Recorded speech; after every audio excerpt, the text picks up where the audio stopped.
కార్తీక మాసంలో వచ్చే కార్తీక పౌర్ణమి పరమ పవిత్రమైనది. కార్తీక పౌర్ణమికి చాలా ప్రత్యేకత ఉంటుంది. కార్తీక మాసం అంతా చేసే పూజలు ఒక్క ఎత్తయితే ఈ రోజు చేసే పూజలు మరో ఎత్తు. కార్తీక పౌర్ణమి రోజు చేసే పూజల వల్ల కోటి రేట్ల జన్మల పుణ్యం లభిస్తుంది. కార్తీక పౌర్ణమి రోజు ప్రతి ఒక్కరూ తప్పకుండా 365 వత్తులను వెలిగించాలి. ఈ 365 వత్తులు వెలిగించేటప్పుడు కొన్ని జాగ్రత్తలు తీసుకోవాలి. అలాగే ఈ కార్తీక పౌర్ణమి రోజున శివాలయంలో కొన్ని పొరపాట్లు చేయకూడదు. చాలామంది కార్తీక పౌర్ణమి రోజున శివాలయానికి వెళ్తూ ఉంటారు కనుక ఈ పొరపాట్లు జరగకూడదు. ముఖ్యంగా శివాలయానికి వెళ్ళిన భక్తులందరూ తప్పకుండా కొన్ని నియమాలు పాటించాలి. అప్పుడే మీకు శివుడి యొక్క అనుగ్రహం అనేది కలుగుతుంది. ఇక మనం 365 వత్తులు ఎలా వెలిగించాలి, అలాగే కార్తీక పౌర్ణమి రోజున శివాలయంలో చేయకూడని కొన్ని తప్పుల గురించి ఇప్పుడు మన ఛానల్లో తెలుసుకుందాం. అంతకన్నా ముందు నా చిన్న రిక్వెస్ట్ అండి, వీడియో పూర్తిగా చూడండి, నచ్చితే లైక్ చేయండి. అలాగే మా ఛానల్ని కొత్తగా చూసినట్లయితే సబ్స్క్రైబ్ చేసుకోవడం మర్చిపోకండి. పౌర్ణమి అనేది శుక్రవారంతో కలిసి వస్తుంది. ఈ పౌర్ణమి రోజున ఎవరికి తోచిన విధంగా వారు పూజలు చేస్తూ ఉంటారు.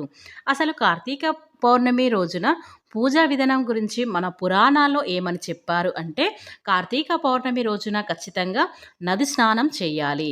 ఈ రోజున నది స్నానం చేయటం వల్ల కోటి జన్మల పుణ్య ఫలం లభిస్తుంది. కార్తీక పౌర్ణమి రోజున నది స్నానం చేయలేని వాళ్ళు ఇంట్లో స్నానం చేసేటప్పుడు నీటిలో కొంచెం గంగా జలాన్ని పోసుకొని స్నానం చేస్తే పుణ్య నదుల్లో స్నానం చేసిన పుణ్యం లభిస్తుంది. అలాగే స్నానం చేసే నీటిలో ఇలా వేసుకున్న తర్వాత కొన్ని నీళ్లు మీ చేతిలో పట్టుకొని గంగా గంగా అని స్మరించుకుంటూ ఆ గంగాదేవిని స్మరించుకుంటూ ఇలా స్నానం చేయండి. మీరు పుణ్యనదిలో స్నానం చేసిన పుణ్యం కలుగుతుంది. ఇకపోతే చాలామందికి ఇంట్లో గంగాజలం ఉండదు. గంగాజలం లేని వాళ్ళు ఇంట్లో పసుపు కొంచెం వేసుకొని స్నానం చేసుకోవచ్చు. ఇలా ఉదయం స్నానం చేసిన తర్వాత పూజ గదిని శుభ్రం చేసుకొని ఇంట్లో దీపారాధన చేసుకోవాలి. ఇలా రోజున పూజలు చేసేవారు కేవలం ఆవు నెయ్యితో దీపాలను వెలిగించాలి. కార్తీక పౌర్ణమి రోజున ఉదయం చేసే పూజల కన్నా సాయంత్రం చేసే పూజలకి ఎక్కువ రెట్టింపు పుణ్య ఫలితం లభిస్తుంది. కనుక ఈ పౌర్ణమి రోజున సాయంత్రం సమయంలో ఖచ్చితంగా పూజలు చేయాలి. కార్తీక పౌర్ణమి రోజున రోజంతా ఉపవాసం ఉండి సంధ్యా సమయంలో 365 వత్తులను వెలిగించడం ద్వారా ఎంతో పుణ్యఫలం దక్కుతుంది. సాయంత్రం 6 దాటిన తర్వాత ఇంటి గుమ్మం ముందు 2 దీపాలు వెలిగించి ఇంట్లో దీపారాధన చేసి శివాలయానికి వెళ్ళి 365 వత్తులు దీపారాధన చేయాలి. శివాలయంలో దీపాలు వెలిగించలేని వారు మీ ఇంట్లోనే తులసి కోట ఎదుట 365 వత్తులతో దీపారాధన చేయవచ్చు. శివాలయంలో 365 వత్తులు వెలిగించేవారు ధ్వజస్తంభం దగ్గర కానీ ఉసిరి చెట్టు కింద కానీ దీపం వెలిగించాలి. 365 వత్తులను వెలిగించే 1 గంట ముందు ఆవు నేతిలో వత్తులను నానబెట్టుకోవాలి. మీరు దీపం వెలిగించే ప్రదేశంలో నీటితో శుభ్రం చేసుకొని అష్టదళం పద్మం ముగ్గును వేసుకొని ఆ ముగ్గు పైన పసుపు కుంకుమలు చల్లుకొని కొన్ని అక్షంతలను వేసుకొని ఒక పుష్పాన్ని సమర్పించి ఇలా పసుపు గణపతిని తయారు చేసుకోవాలి. పసుపులో కొన్ని నీళ్లు పోసి గణపతిని తయారు చేసి ముగ్గు పైన ఒక తమలపాకు పెట్టకూడదు, 2 తమలపాకులను పెట్టి ఆ తమలపాకు పైన పసుపు గణపతిని పెట్టుకొని ముందు 365 వత్తులను వెలిగించుకోవాలి. ఇలా దీపం వెలిగించే సమయంలో ఓం నమ శివాయ అనే మంత్రాన్ని జపించాలి. వెలుగుతున్న ఈ దీపానికి నైవేద్యంగా బెల్లం ముక్కను సమర్పించాలి, లేదా చల్లిమిడిని మీకు తోచిన విధంగా ఏ నైవేద్యాన్ని సమర్పించాలి. తర్వాత చివరిగా కర్పూరం హారతిని వెలిగించి గణపతికి హారతి ఇచ్చి వత్తులకు కూడా హారతి చూపించాలి. ఈ వత్తులు వెలుగుతున్నంతసేపు ఓం నమ శివాయ అనే మంత్రాన్ని జపిస్తే చాలు, ఆ పరమశివుని యొక్క అనుగ్రహం అనేది కలుగుతుంది. కార్తీక పౌర్ణమి రోజున 365 వత్తులతో దీపం వెలిగిస్తే సంవత్సరం మొత్తం దీపారాధన చేసిన పుణ్యం లభిస్తుంది. అలాగే 365 వత్తులతో పాటుగా ఉసిరి దీపం కూడా వెలిగిస్తే రెట్టింపు పుణ్య ఫలితం వస్తుంది. ఈ పౌర్ణమి రోజునే తులసి మాత భూమి మీదకు వస్తుంది కాబట్టి కార్తీక పౌర్ణమి రోజున తులసి మొక్కను పూజిస్తే లక్ష్మీదేవి అనుగ్రహంతో ఇంట్లో ఖచ్చితంగా లక్ష్మీదేవి తాండవం చేస్తుంది. ఇక పౌర్ణమి రోజున శివాలయానికి వెళ్ళేవారు కొందరు తెలుసో తెలియకో కొన్ని తప్పులు చేస్తూ ఉంటారు. ఇలా తప్పులు చేయటం వల్ల మీరు పూజ చేసిన ఫలితం మీకు దక్కదు. ఇక లేనిపోని దోషాలు మీకు కలుగుతాయి. కనుక మనం పౌర్ణమి రోజున శివాలయంలో ఎలాంటి తప్పులు చేయకూడదో ఇప్పుడు మనం వీడియోలో తెలుసుకుందాం. విభూది అంటే పరమశివునికి చాలా ప్రీతికరమైనది. కాబట్టి ఈ కార్తీక మాసంలో శివాలయం నుండి విభూదిని తెచ్చుకొని ప్రతి కార్తీక సోమవారం ఆ విభూదిని పెట్టుకుంటే ఆ పరమశివుని యొక్క అనుగ్రహం అనేది కలుగుతుంది. శివాలయంలో ఉండే శివలింగానికి కుంకుమ బొట్లు పెట్టకూడదు. శివయ్యకు గంధం సమర్పిస్తే మీ జాతకంలో ఉన్న దోషాలన్నీ కూడా తొలగిపోతాయి. అలాగే శివాలయానికి వెళ్ళిన భక్తులు ఆలయం చుట్టూ ప్రదక్షిణలు చేయకూడదు. మిగతా ఆలయాల లాగా శివాలయంలో ప్రదక్షిణలు చేయకూడదని మన పండితులు చెబుతున్నారు.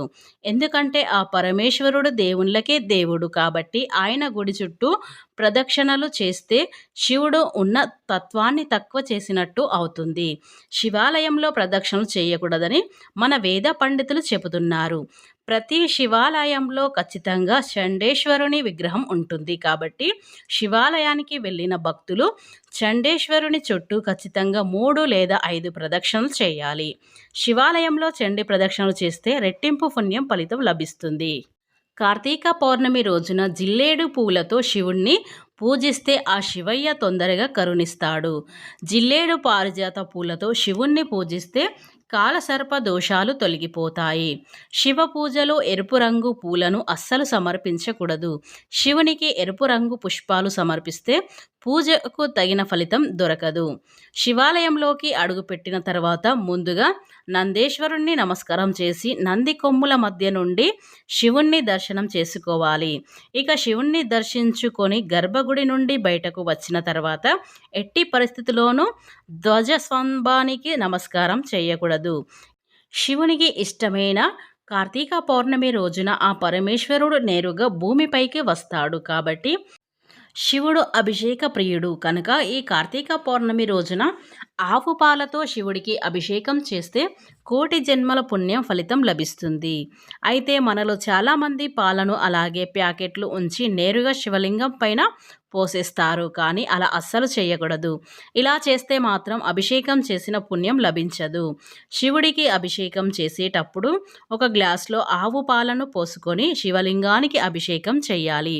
పాలతో అభిషేకం చేసిన తర్వాత శివలింగం పైన నీళ్లు పోసి అభిషేకం చేయాలి.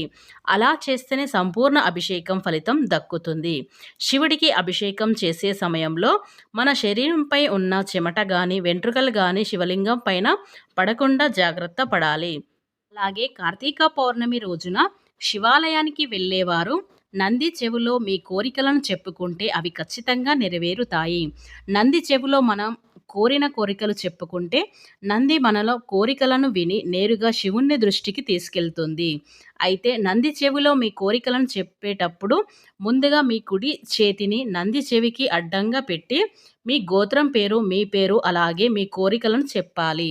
ఈ కార్తీక పౌర్ణమి రోజున నంది కొమ్ముల మధ్య నుంచి శివుణ్ణి దర్శించిన వారికి కైలాసవరం ప్రాప్తిస్తుంది. ఈ కార్తీక మాసంలో కార్తీక పౌర్ణమి రోజున వెలగపండును శివుడికి సమర్పిస్తే మీ సంతానానికి దీర్ఘ ఆయుష్ లభిస్తుంది. డబ్బు సమస్యలు బాధపడేవారు చెరుకు రసంతో శివలింగానికి అభిషేకం చేస్తే మీకున్న డబ్బు కష్టాలు, అప్పుల సమస్యలు అన్నీ కూడా తొలగిపోతాయి. కార్తీక పౌర్ణమి రోజున శివాలయంలో ఖచ్చితంగా 365 వత్తులతో దీపం వెలిగిస్తే ముక్కోటి దేవతలను పూజించినంత పుణ్యం లభిస్తుంది.